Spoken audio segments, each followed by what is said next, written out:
ખૂબ સરસ વાત કરી કે દેશના મૂળ માલિક આપણે છીએ. તો આવા અનુભવી વડીલ આપણા પાસે આવા વિષયની વાત કરતા હોય તો આ વિચારો એમના પાસેથી જાણીને આપણને ગર્વ થાય. ખરેખર આપણે માલિક છીએ એવું આ દેશની મોટા મોટી કોર્ટ કહે છે. 5 જાન્યુઆરી 2011 નો એક સુપ્રીમ કોર્ટનો ચુકાદો આવ્યો.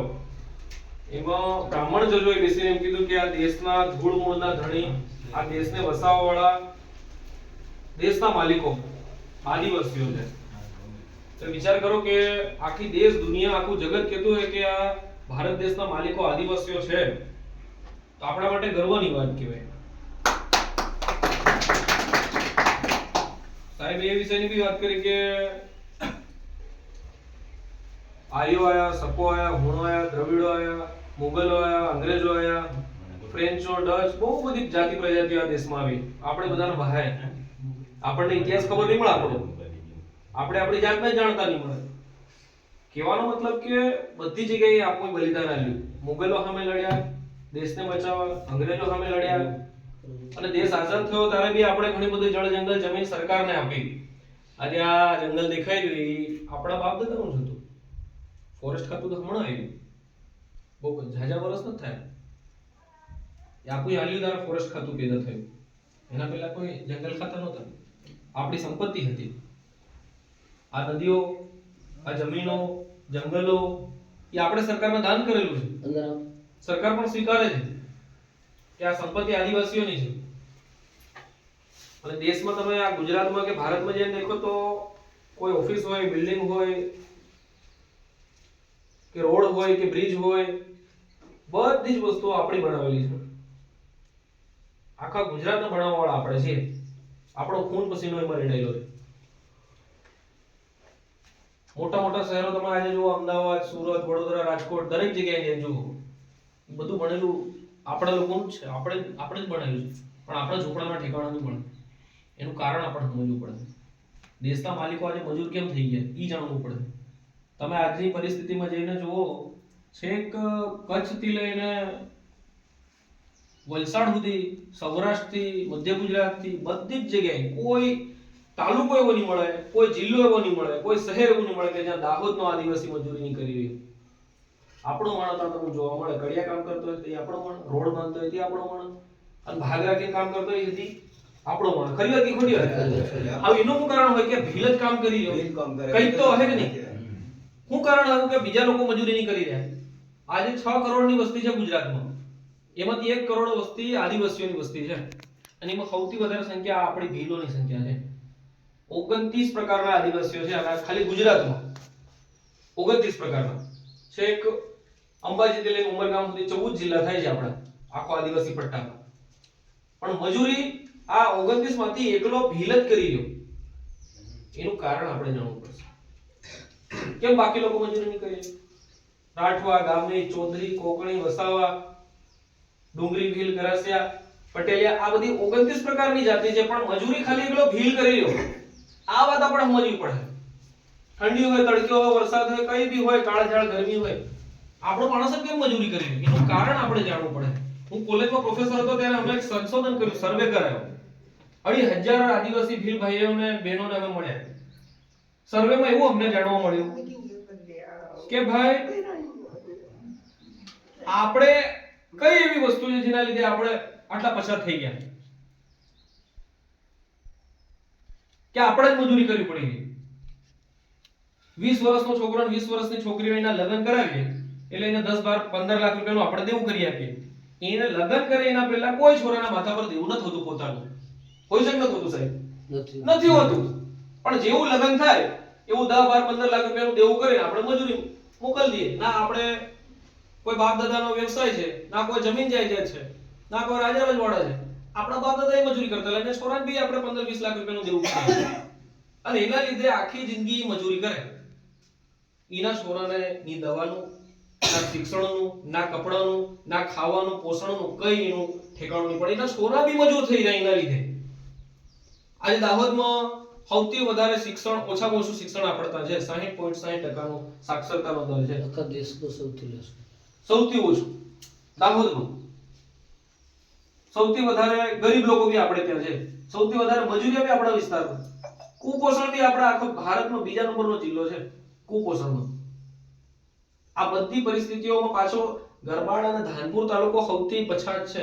તમે સંજેલી જાઓ, ઝાલોદ જાઓ, સંતરામપુર જાઓ, ફતેપુરા જાઓ, ઈ બધા એરિયામાં તો લોકો સુખી શાંતિ આપણા કરતા તો કમસે કમ સારી જિંદગી જીવી રહ્યા છે. સૌથી વધારે દુઃખ આખા ગુજરાતનું દુઃખ દાહોદમાં, અને દાહોદમાં બી પાછું આપણા તાલુકાઓમાં ગરબાડ અને ધાનપુરમાં. આ સર્વે સંશોધન સરકાર પોતે કે છે, આપણે પણ સંશોધન કરેલા છે.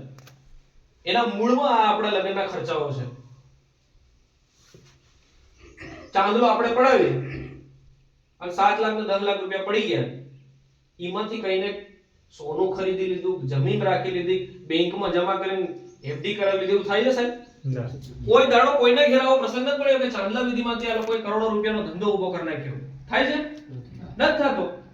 તો પછી 5,000 ના મેલીને 10,000 ના 10,000 ના 20,000 મુકા મેલવાના ધંધા કરવાના?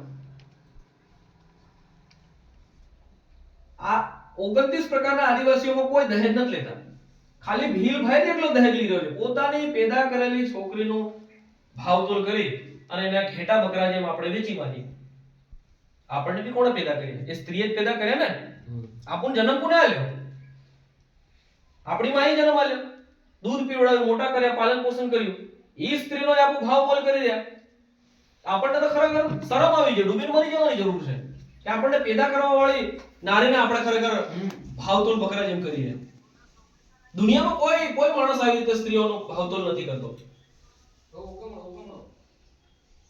8 લાખ રૂપિયાનું હમણાં સંભળાયું એમપી માંથી. વચ્ચે અહીંયા આગળવાડામાં 7 લાખ રૂપિયામાં તોડ કર્યું. મેં કીધું એનો બાપો શું કરે? કે મજૂરી. છોરો કે મજૂરી. હવે કેરે થઈ રહેવાનું? આ બધું આપું કરી રહ્યા છે, આપણે જ પેદા ઊભી કરી છે આ બધું. એટલે આપણે સમજવું પડે. આ બધી સમસ્યાઓમાંથી બહાર નીકળવું હોય તો આપણે તળવી પટેલ, પૂજારા, સરપંચ કે તાલુકા સભ્ય, જિલ્લા સભ્ય તરીકે આપણી પાસે જવાબદારી છે, આપણે જ કરીએ છીએ. આજે ચાંદલો આપણે અહીંયા કોળી, તમારે ત્યાં તો કોળી રહે છે, અમારે ત્યાં ગરબાડામાં નથી, કોળી સમાજ છે. પટેલ 1.25 રૂપિયાના દહેજ દેખાડો કરવો, બીજાનું મહેલ ભાડ લેવાનું, એટલે આપણી ઝૂંપડી ભાડ દેવાની, દેવું કરીને ઘી પીવાનું, આવું આપોટી હોય ગયા. અને એના લીધે આ બધી પરિસ્થિતિ ઊભી થયેલી છે. આનામાંથી આપણે બહાર નીકળવું પડશે. કરે કોણ? તળવી પટેલ, પૂજારા, ગામનો સરપંચ. કારણ કે હવે એ પરિસ્થિતિ નથી. પહેલા તો કૂવા ખોદવા માટે કે ચેકડેમ બાંધવા કે ખેતી માટે કે બધી જગ્યાએ માણસોની જરૂર પડતી. હમણાં ઓટોમેટિક મશીનો આવી ગયા. કારખાના, કંપની, ફેક્ટરીઓમાં માણસની જરૂર જ નહીં મળે. કોઈ જગ્યાએ જરૂર નહીં મળે. ખાલી થોડી ખેતીમાં જરૂર પડે. આવનાર 5 થી 10 વર્ષની અંદર એટલી બધી ટેકનોલોજી, એટલો બધો વિજ્ઞાનનો વિકાસ થઈ ગયો, એટલા બધા સાધનો આવી ગયા છે કે મજૂરી માટે માણસની જરૂર જ નથી. આપણો માણસ કાંઈ નહીં મજૂરી કરે? આવા દેવા કરીશું તો. આજે સાહેબ હમણાં વાત કરી કે પાટીદાર સમાજ હોય, ઠાકોર સમાજ હોય, હમણાં પટેલિયા સમુદાય એકવાર ખાલી એક ઉદાહરણ ઊભું કર્યું કે ભાઈ અમે આ નવો નિયમ લાગુ પાડી રહ્યા છે. એની બધાએ સ્વીકારી લીધું. બધી જગ્યાએ દરેક સમાજના લોકો પોતાના લગ્નના, જન્મના, મરણના બધા રીતિ રિવાજોમાં પરિવર્તન કરી રહ્યા, સુધારા વધારા કરી રહ્યા. તો આપણે કેમ નહીં કરીએ? આના માટે તો દહેજ તો લેવાય નહીં ને અપાય નહીં. આ તો કાયદાકીય રીતે ગુનો છે. દહેજનો કાયદો છે, આપણને ખબર નથી, આપણે સુધી પહોંચ્યા નથી. એટલે દારૂનો બી કાયદો છે. દારૂ આપણે લખી દઈએ ચીટીઓમાં કે આટલી પેટી ને બિયર ને મેકડોલ ને ફલાણું ઢીમકું, પણ દારૂ લખવાનું, વેચવાનું, પીવડાવવાનો કોના અધિકાર આપ્યો? હા, આપણી પરંપરાગત, આપણી પૂર્વજોની સંસ્કૃતિ પ્રમાણે આપણે ધાર નાખવાનું એની વિધિ પ્રમાણે કરીએ છીએ, એ જરૂરી છે. એનો કોઈને કોઈ છૂટછાટ આપેલી છે, એનો કોઈ વાંધો નથી. દહેજ હોય કે ડીજે હોય કે દારૂ હોય, એના માટે કાયદા બનાવેલા છે. ખુદ ડીએસપી સાહેબ, હવે પીએસઆઈ, પીઆઈ, ડીએસપી, એસપી આ બધા લોકોની બેઠક થઈ, આ લોકો જોડે મળેલા આપણે, અને આ લોકો પોતે એક આખો હેલ્પલાઇન નંબર આપ્યો છે દરેક પોલીસ સ્ટેશન વાઇઝ, કે કોઈ તળિયું પટેલ હોય કે પૂજારો હોય કે પછી ભાંગેડિયો હોય, કોઈ પણ આડી અવળી વાત કરે, આના બંધારણ સિવાય બહારની વાત કરે, એ માણસોને અમને ફોન કરો, અમે એમને ઠીક કરીશું. ઈવન ડીએસપી છોડો, તમે એસપી અને આપણા 3 જિલ્લાના ડીવાયજી રાજેન્દ્ર અસારી સાહેબ, હમણાં એમનો વિદાય સમારંભ થયો, એમને આપણે રૂબરૂ મળવા ગયેલા સાહેબ, બરાબર છે. આપણે તો આપણા પગમાં ચપ્પલ નહીં મળે, આપણે કે ટોયલેટ નહીં મળે. આપણે કઈ પહેરવાના કપડા નહીં મળે, આપણી આવી પરિસ્થિતિ છે ને આપણે 10 લાખ રૂપિયાના ખર્ચા કઈ રીતે કરીએ, મને ઈ નથી સમજાતું. આપણી ઝૂંપડીના ઠેકાણા નહીં મળે 10 લાખ રૂપિયાના, 12 લાખ રૂપિયાના, 7 લાખ રૂપિયાના ખર્ચા કઈ રીતે કરીએ, ઈ આપણને કઈ રીતે પોસાય? દેખા દેખી ડીઆઈજી કક્ષાના અધિકારી એ બી આપણી સાથે એમના જોડે પણ બેઠક થયેલી છે અને એ બી 2 વર્ષથી આપણા જોડે સંકલનમાં છે અને કેટલાને ઉઠાવી બી લીધા છે, કેટલાને કેસ કર્યા છે અને કેટલા બાળ લગ્નમાં પણ ફસાયા છે. એટલે આપણે બધા એ કાયદાકીય ગૂંચવણમાં નહીં ફસાય. આ બધું આપણા માટે, આપણા સમાજ માટે, આવનારી પેઢી માટે છે. વડીલો આપણે નહીં કરીએ તો આ સમાજ અત્યારે બરબાદ થઈ જાય. ભીલનું અસ્તિત્વ ખતમ થઈ જવાની આર પર છે. હું તમને એમને ત્યાંથી મારે ઘેર પોતાને ઘેર લગન છે, કાલ જાન છે અને આજ કપડા લેવા જવાના છે, તોય હું તમારી પાસે આવ્યો છું અને અમે છેલ્લા 4 વર્ષથી આવી રીતે ફરી રહ્યા છે, ખાધા પીધા વગરના, ભૂખ્યા તરસે. જે અમે જોડે સતત આવા અધિકારીઓ જોડે બહારના આખા બધા જિલ્લા, હું તો 4 રાજ્ય ફરી ચૂકેલો છું, 14 જિલ્લા ફરી ચૂકેલું છું આપણે ગુજરાતના. બધી જગ્યાએ જાય છે, બધી જગ્યાએ જોઈ છે, પણ દુઃખ બધું આપણે ત્યાં જ છે. એટલા માટે લાગે છે આ બધું, એમને એમ નથી લાગતું. તો આપણે આ સુધારા વધારા કરવાના થશે. આજે બંધારણ જે સાહેબ સંભળાવશે, પણ આ બધી વસ્તુઓ આપણે જ્યાં સુધી સ્વીકારીએ ને ત્યાં સુધી આપણે કઈ બદલાવ કરી શકવાના નથી. એટલે ડીજે હોય, દારૂ હોય, દહેજ હોય, આ બધી વસ્તુઓમાં જે આ બંધારણ કર્યું છે એ બંધારણ આપણે એકલાય નથી કર્યું. આપણામાંથી કઈ લોકો ઉભા થઈને કીધું તમે કોણ કરવા વાળા અમારા ગામમાં આવીને, ખરી વાત કી, પણ આ હું નથી કર્યું ભાઈ, સમજો. આ કર્યું છે 11 તાલુકાના લોકો ભેગા થયા, બધાને આમંત્રણ પાઠવ્યું, દરેક તાલુકા સભ્ય, જિલ્લા સભ્ય, સરપંચો બધા ભેગા થયા અને આ 1 વર્ષ સુધીમાં સુધારા વધારા કર્યા, નાગુ પાછું કરતા આ બધાય ભેગા થઈને સરકારી રીતે, સામાજિક રીતે, રાજકીય રીતે બધાય ભેગા થઈને આ બંધારણ સમાજ માટે ઘડ્યું છે.